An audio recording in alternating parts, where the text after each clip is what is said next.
Hello and welcome to Eco Girl in a Modern World. My name is Shelley and my channel is dedicated to talking about how to be environmentally friendly in a modern context. Today is a special video because it is the Earth Day 2023 video, so happy Earth Day, or better, happy Guilt Day, because that's kind of what this video is going to be talking about in a good way. But the official day for Earth Day was yesterday. It was the 22nd of April. But I did, excuse me, I took Friday off and just to experience the day because there's a lot of events going on. One preface is that I have promised for several videos now that I will be getting out of my room studio, and I promise you I will. I did actually get out and about in the last couple of days, and I wanted to talk about that a little bit. Now, Earth Day is a big source of guilt. You know, it's funny, I see a lot of marketing around Earth Day, but not really a whole lot of advocacy. But it's not good, bad, or indifferent, but it's, you know, coming up till Earth Day, I see a lot of marketing that talked about initiatives for all sorts of all sorts of companies talking about how, you know, if you bring in a reusable cup, or this is the ways, you know, these are the ways that we're trying to get more sustainable. And a lot of it is good, you know, a lot of it, it's, you know, a lot of it does talk about, you know, the carbon emissions and initiatives to get away from plastic or to get away from unnecessary, you know, carbon emissions, which is all good stuff. But I did also see a lot of, you know, kind of see through, it's a little transparent with, you know, oh, save some green on Earth Day. You know, here's a discount code for this more that doesn't even talk about what you're doing to save the planet.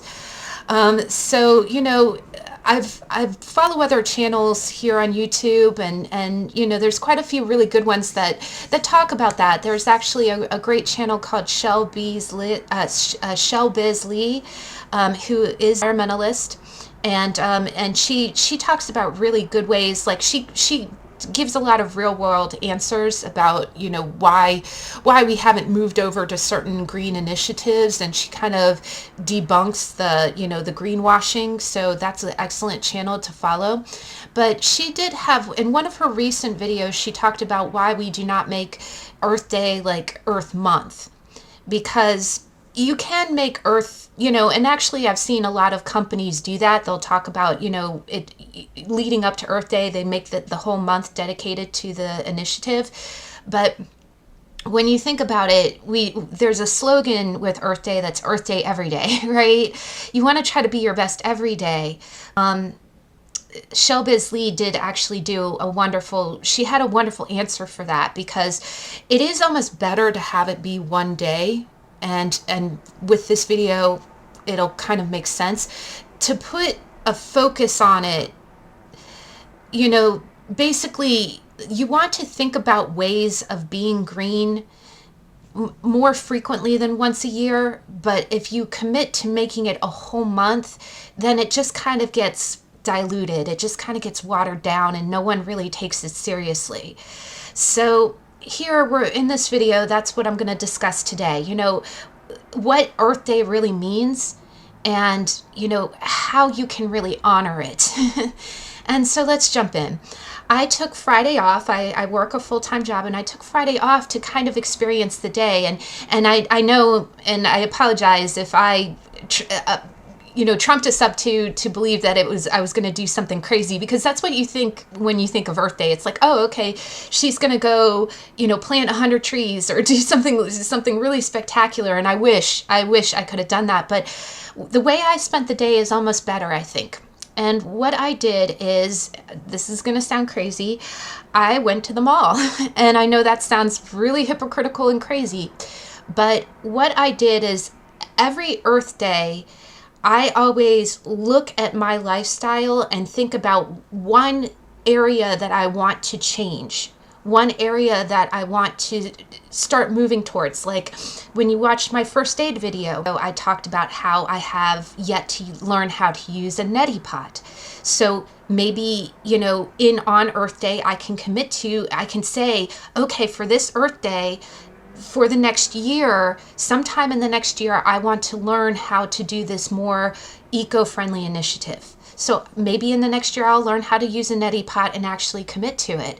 And it's funny, a lot of the initiatives in years past, I've done that.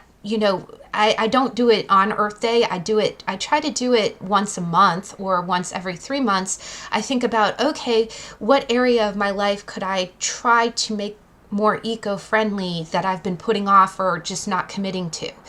So that is one way that you can spend Earth Day. Now, the way I spent Earth Day, which sounds really crazy, is I did go to the mall. And the reason that I went to the mall is because there is a coffee shop that is there. And I have this t-shirt that's 100% organic cotton that I bought 3 years ago. It has an earth on it and it says, go clean your room. And at the bottom of the shirt, it says, Mother Earth, And I wear that. I have a few Earth Day shirts. I actually found a picture of when I was like a teenager and I had an Earth shirt then too. I wish I had kept it. But I wore that to the mall to go get my coffee. And I did bring my reusable cup, and it's amazing. During that day, during Friday, me just going up to the mall of all places on Earth Day, I spoke to 3 people. And that t-shirt, that Earth shirt that I was wearing, sparked a very poignant conversation with 3 different people. And it was the best way to, and here, I'm going to tell you the stories of the conversations with those 3 people because it was the best Earth Day I've ever had.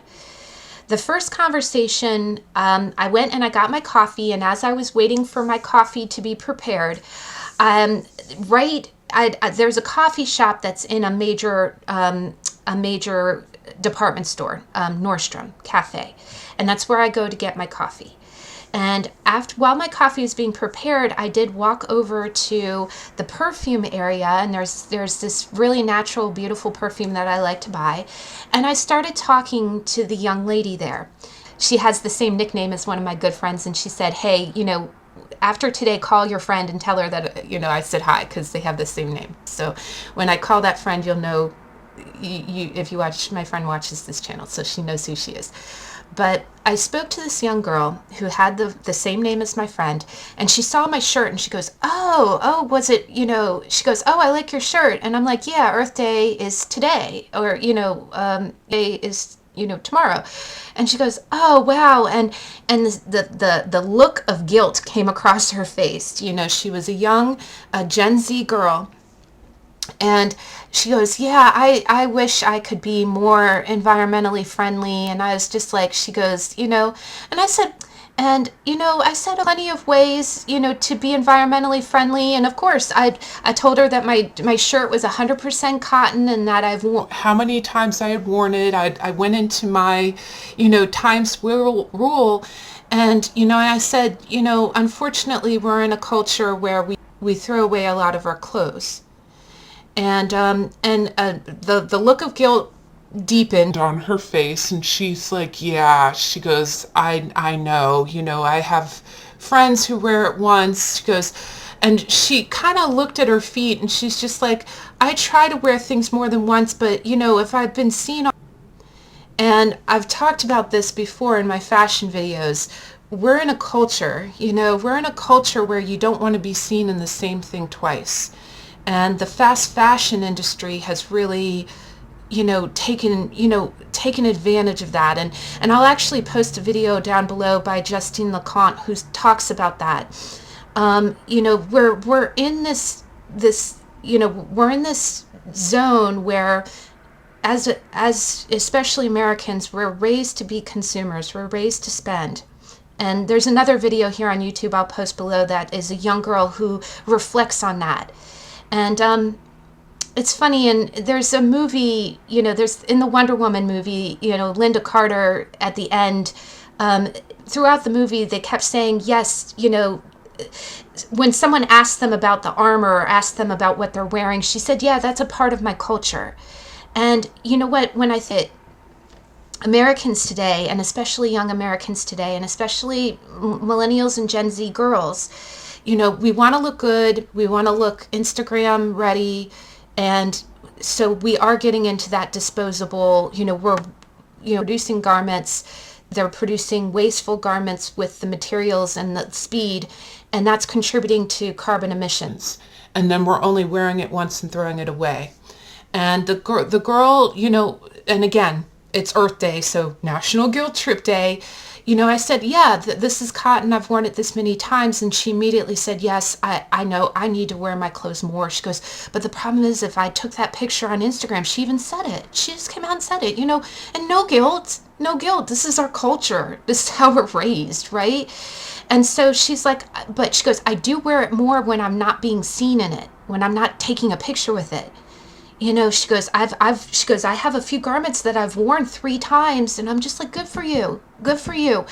But that's the guilt trip that comes from Earth Day, right? You know, we analyze what we do, but it's also spoon-fed to us with our culture and our spending habits, right?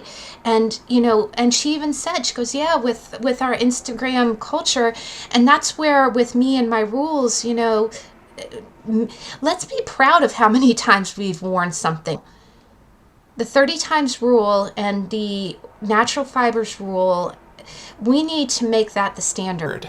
We need to take the power away from the fast fashion. But, you know, but this was in the back of my mind, and I'm not here to guilt trip anyone, but she looked so crestfallen, and I said, you know what, that counts. I said, be proud of the fact that you wore it 3 times. And, you know, I didn't, you know, tell her to wear it more. She just said, yeah, you know what, I'm going to think about that, you know, because you're right. It shouldn't just be the one time on Instagram. She goes, I try to, you know, but she did say, if I'm not going to be seen in it again, you know, I'll wear it more than once if I've already... Young girls, you know, think in the back of their mind, okay, how many times has this been posted, because it can't be posted more than once, and that's the perception. But after she said that, I said, no, that's wonderful. And I said, that counts. You know, the more that you wear it, you know, if you got, and I mentioned my 30 wears rule, you need to wear it at least 30 times, you know, or buy something natural, buy a staple that you're really going to wear. And she goes, yeah, you know, I'm going to think about that. She said that, I'm going to think about that. And she goes, and I said, well, you know, and there's other ways to be green. She goes, you know, and she looked at me and she got real animated. She goes, I hate littering though. You know, she goes, that is one thing for Earth Day I don't like. You know, she goes, when someone pulls up to a stoplight and they just throw their bag of trash right out onto the median. And I was like, good for you. That's part of, you know, because again, Earth Day gets such a stigma, you know, it's like, okay, you know, it makes you feel like what we do is futile. And it's National Guilt Day, it's National Let's Be Futile Day. But the way she got animated about, you know, not liking that people throw their trash out. And I was just like, good. See, that's, you know, it's something to get upset at, but that's her stance on being greener is, I don't like litter. What can we do to prevent litter? And, you know, and then she's thinking about how to wear, you know, clothes more where we're not playing into that, you know, wear once and throw away culture. And it was a very nice conversation. I know it sounds, you know, again, when you talk about environment, everyone gets kind of, it touches a really kind of emotional nerve in all of us, because we don't want to be blind. And that's what kind of Earth Day does. It's kind of like the take off the rose-colored glasses day too. You know, because when you have these conversations, they're deep and they're kind of poignant. But she was a very sweet girl. She had the same name as my friend, and I will reach out to my friend who has the same name to tell her, you know, the girl said, call your friend with my name and tell her you said hi. So I will do that. But she was really nice, and we talked about littering, and we talked about wearing clothes more than once, and it was a really nice conversation. Then I did go over to the shoe area just because, again, I was just waiting for my food. The coffee line gets crazy long, and I give my folks over there plenty of time to prepare food. So I browsed over to the shoe area, and there was a shoe salesman there that I know by name, and I said hello to him. And he commented on my shirt too. He goes, I see your shirt. And I was like, yeah, you know, I got this shirt here. It's 100% cotton. I got it a couple years ago. He goes, you know, I remember that. I remember when that was on sale. And he goes, you know, he goes, I have twin boys. And he goes, and I just texted them right now to tell them to go hang up their clothes. They're doing laundry today. He goes, I told them to go hang up their clothes on the clothesline outside, to not use the dryer. And I was like, oh, good for you. And, I told him I wish I had a clothesline. I wish I had a clothesline. In my dream home, dream place, I would have a yard where I could have a garden and a clothesline. And we talked about that, and I thought that was wonderful. The other thing is, if you've watched my bedding video, the insert of my duvet is 100% wool and cotton. It's all natural, no polyester.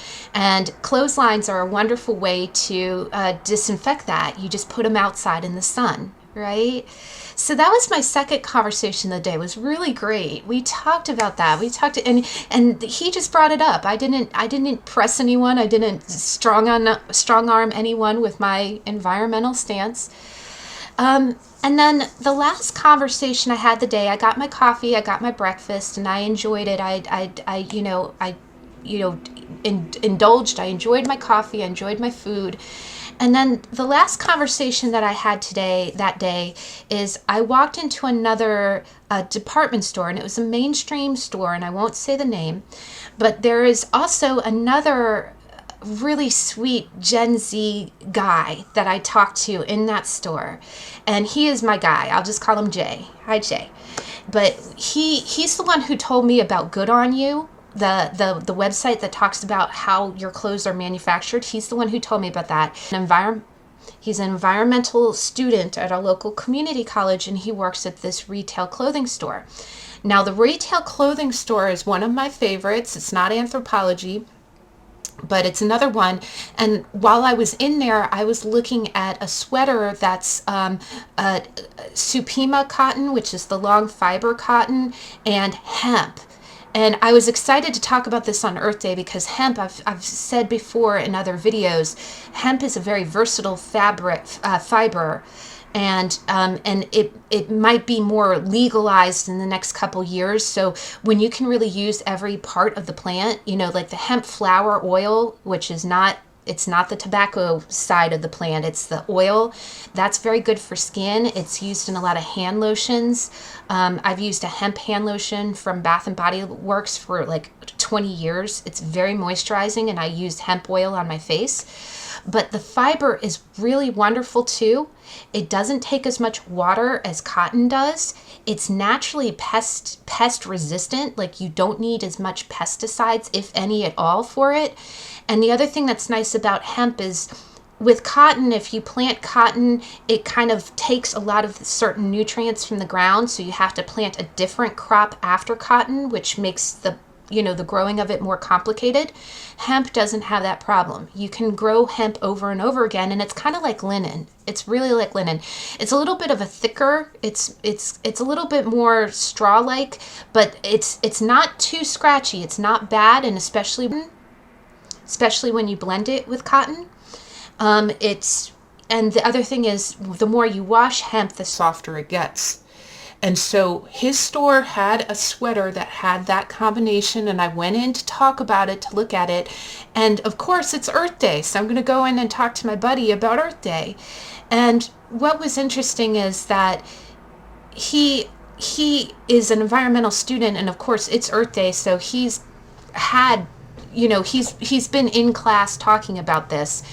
And he started talking, and he sounded really depressed, and it broke my heart because, again, it's National Guilt Day. And he goes, yes, the carbon is terrible. Carbon emissions are horrible. People need to drive less. They need to walk more. They need to bike more. And I'm like, he goes, otherwise we are just going to damage the planet. And he goes, and then what good is any of this going to be? There's not going to be, we overproduce clothes, and there's not going to be anybody left to buy, and everything he was saying was absolutely right. Yes. In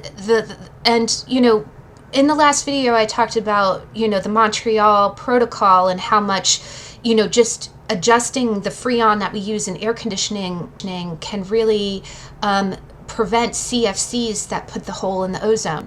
And we talked about how we turned that around, right? The Montreal Protocol closed the hole in the ozone in the atmosphere. Now, what he's talking about is he's talking about a lot of carbon emissions, which is really bad right now. But the funny thing is, when we hear carbon emissions, we immediately think that we drive too much, and we do. But driving too much plays into two things. There's two ways that we poison our planet with carbon emissions. The first is that we create living areas, communities where there's no option to walk, and it's called sprawl.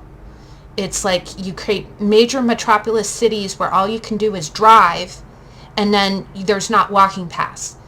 And funny enough, there's a few pitfalls to this, but in 1966, Walt Disney created EPCOT, and EPCOT, before it was this big globe at Disney World, it was the experimental prototype community of tomorrow. And I will post a video down below. Now, it was a planned community that would prevent carbon emissions because there was ways to walk, bike, or take a train into where you work. It was a completely interactive community. Now, Walt Disney was not perfect in most of his plans because he needed to garner capital by having some pretty big investors, buy in. That's how he created Disneyland. That's how he created Disney World. And there's videos here on YouTube that talk about that. A lot of his futuristic projects were really funded by some of the big names that really pollute our planet too. But EPCOT was visionary.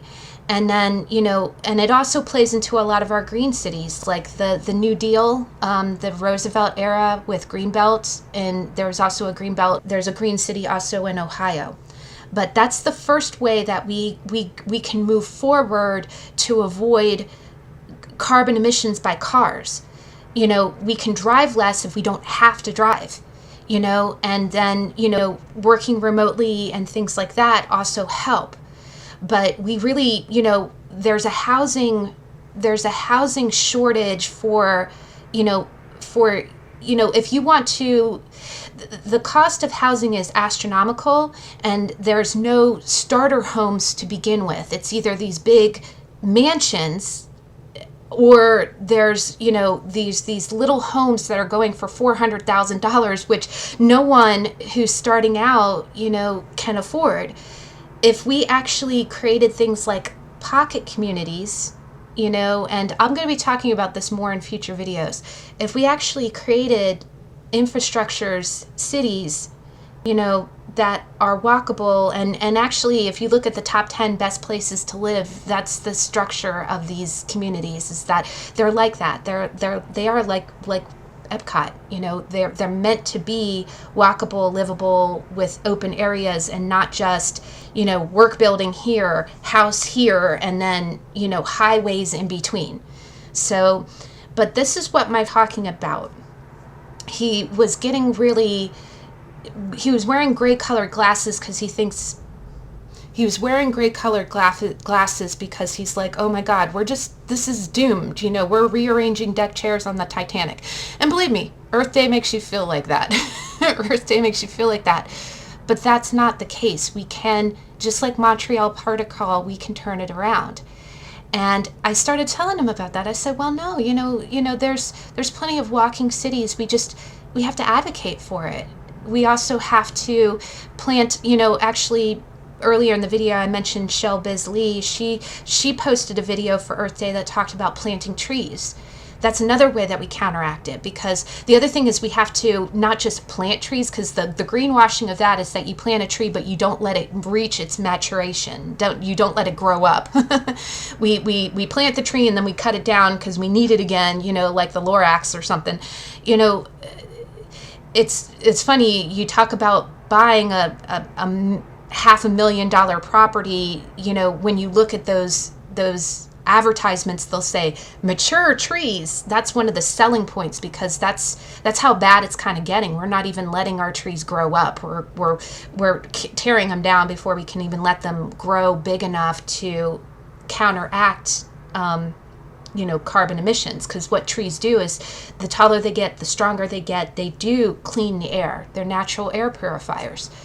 But so not to go around the world, but it's Earth Day. That's what we did. But that's what my friend was talking about. And he seemed really depressed about it, which really breaks my heart. I know when you take environmental classes, it does get a little gloom and doom like that, because it seems like there's two ways to motivate people. You can either inspire people, which really motivates them, or you could scare the hell out of them, which is a lot of what Earth Day does. And that,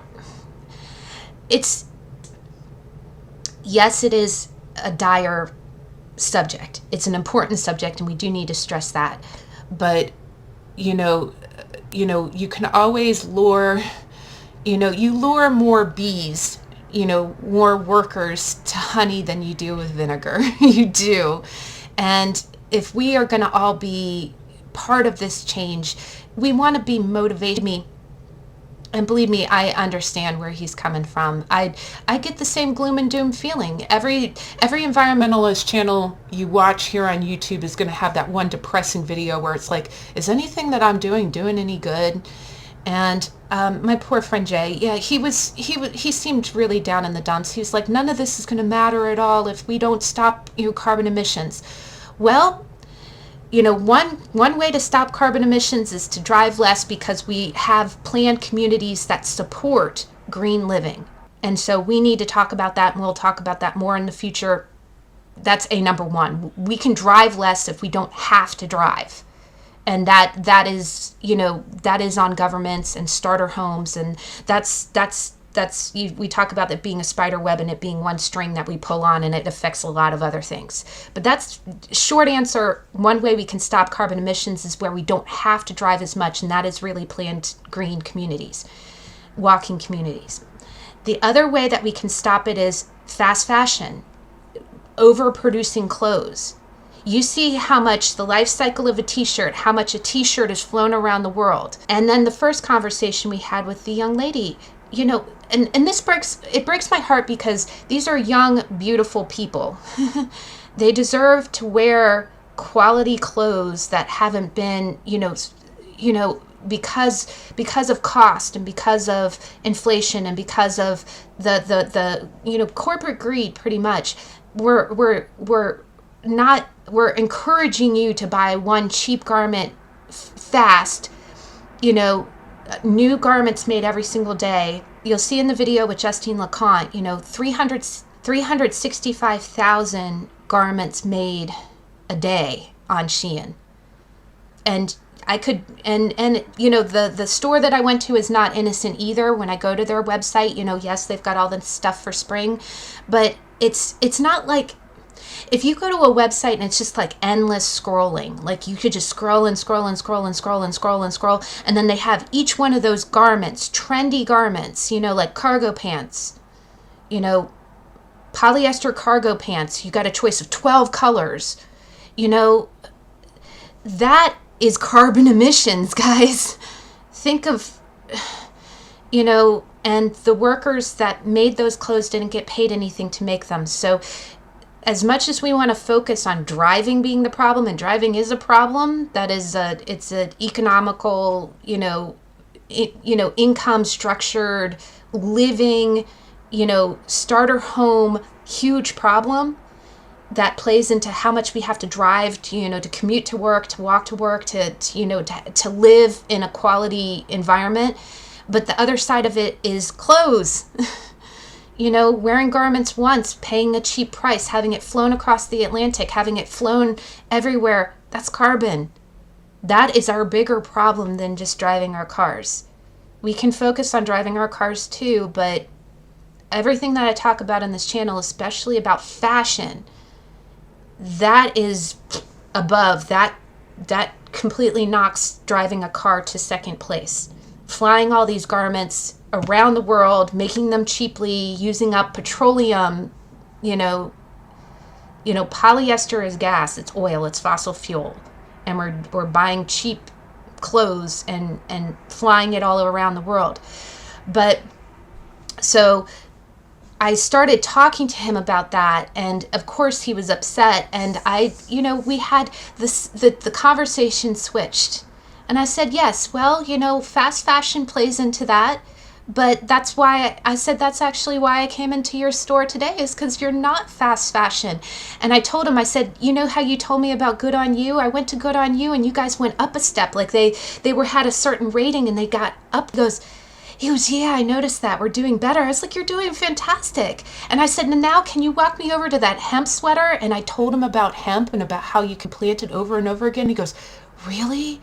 I didn't know that. I said, yeah, you remember the Dust Bowl, Hemp doesn't have that problem. And then his face lit up and he goes, is hemp non-GMO? And I was like, that's an excellent question. I've never heard about hemp being GMO, genetically modified organism. I said, I don't think it needs to be. I said, I think the other reason is because it is a tobacco product and I don't think that is allowed to be GMO, or it's just so new in being in public regulation. Just a caveat, I'm not advocating for it, the tobacco version of it. I just know that's another thing on the political docket for the country and many subsequent states. I know there are people who are against it. I'm not for or against it. All I am is for the natural oil that comes from it that you don't smoke, and because it's moisturizing in skin and hair products and it's natural, and then the fiber that goes into making clothes because it's sustainable and it gets us away from cotton. I actually saw a video as well that someone I heard about someone who doesn't like the smell of cotton. Hemp would be an excellent alternative, as would linen or silk. So, but we started talking, and the topic turned again at gloom and doom. It went from gloom and doom to a happier version, because yes, it is National Guilt Day. We are talking about the things that we do, and we're really, looking at the things that we do squarely. But I'll reference one. What it made me think of is, one other Disney movie, and this will be the last movie reference that I make today. But there is a movie called Tomorrowland, and it really is. It was in the vein of of EPCOT too, because Tomorrowland in Disney World is EPCOT. But it was a movie that talked about it talked about having faith in the future and knowing that you can make a difference. And in the beginning of that movie, it referenced a Native American folklore tale about the tale of two wolves. And I'll post the videos. But in Native American folklore, there's a tale about two wolves that fight. They both fight for dominance, and it's kind of like yin and yang. It's like shadow and light. And the question is, well, which wolf wins? And, the wolf that wins is the one that you feed. And they actually reference that in the movie. The main character's name is Casey. And what it is I won't give away the plot if you want to watch it, but it talks about, there's a futuristic place where they gather all of the best brilliant minds, and not just engineers either, artisans and creatives and, forward future thinkers to make the world a better place, to make the world optimal, where we're not just exploiting, where we're utilizing, we're giving back, we're creating cycles based on the patterns of nature. But in that movie, the bad guy, the evil guy, plays on that. He says, oh, okay, yes, if we make you believe that we're the planet's doomed anyway, then what good does your idea do? What difference can you make? And you're feeding the wrong wolf. And just like in the last video where I talked about the Montreal Pact, we closed a hole in the ozone. We're about to pass a High Seas Act that's going to protect 30% of our public oceans. You don't think that we can solve these other problems as a planet? We're feeding the wrong wolf. And it's just one of those things where the ending of that movie is really good. It got bad ratings, but it got panned as being, campy, but I found it motivational, because that's exactly what we need to do. As scary as the problems we are looking at are, we can make that change, and you do that on Earth Day. You do that every day. And the way that you do that is looking squarely at the problem. And, I'm not advocating my channel, but you watch these videos, and if you analyze, we analyze where this is coming from. We analyze our shopping culture. And just like I have my rules, with, if I see something I really like, is it a staple? Do I already have it? Is it made of a natural fiber? Am I going to wear it 30 times? Can I buy it secondhand first? That is feeding the right wolf, and it's a solution. The other thing is, what else can I do? That's what I do on Earth Day. I don't just go out and plant 1,000 trees, which would be wonderful. If you want to go out and plant a tree on Earth Day, do it. If you want to go out and hug a tree, if you want to go out and take a good walk, enjoy your nature, and think about what it's all for. But a lot of times on Earth Day, that's exactly what I do. I also reflect on how far I've come, the changes that I've already made. I don't use single-use water bottles. I've switched from plastic deodorant to a stone deodorant, and we'll be seeing that on this channel. When I need to recycle something, I donate, I upcycle, and I really I analyze the end life. I don't just drop it off and hope that it gets where it's supposed to go. I actually follow the path to where it goes and make sure that it's finding a new home. The 3 conversations I had today was better than laying in a field of lavender, even though that's wonderful. It was eye-opening, and that was exactly, I couldn't have asked for a better Earth Day. It was very real. It was not all sunshines and daisies and tree hugging, but it showed me something. It also showed me the motivation of young people. Everyone I talked to cared about our planet. They loved our planet, and they know. Every single person had an idea of exactly what was going on in the world and what they change. So now all that matters is education and advocacy, guys. Education. Let's, on a broad scale, let's share this information. Let's look at our culture together. Let's make these changes together. Let's make wearing something 30 times cool, because that's how you make the change. That's how you do it right here from your bedroom, your living room. That's how you do it. Feed the right wolf. Feed the right wolf. And we can make little changes, make little shifts, make very, very big change. Very big change. And you'd be surprised. The other thing is advocacy. Use your voice. Say that we want to, plant trees. Say that we want to get behind. And that was the other thing that was a little disturbing about Friday, is that I came home, and on the news, I didn't, I Googled Earth Day, and guess what I saw? I didn't see so many Earth Day events. I saw that there was a sewage spill in California, so no one was allowed to go to the beaches. I also saw, and actually throughout that day, warm air was hitting cold air, so I couldn't go for a walk because it was windy and torrential downpour. So, of course, that's, I'm just like, I was challenged too, because I was like, okay, what is all this for? Does it even matter? Yes, it does matter. It matters even more now. We need to use our voice. We need to educate. We need to get the word out. We need to stop buying fast fashion. We need to look at our culture, and especially the young people. Let it be their choice. If one person is against litter, let them decide what they want to do to stop littering. Just let them, gently show them the way that we're kind of influenced, pun intended, to shop the way that we do, and what the outcome is, because we're not seeing it. We're just putting down the money, and we don't see the final detriment of it. We don't know that that's contributing to the carbon emissions. The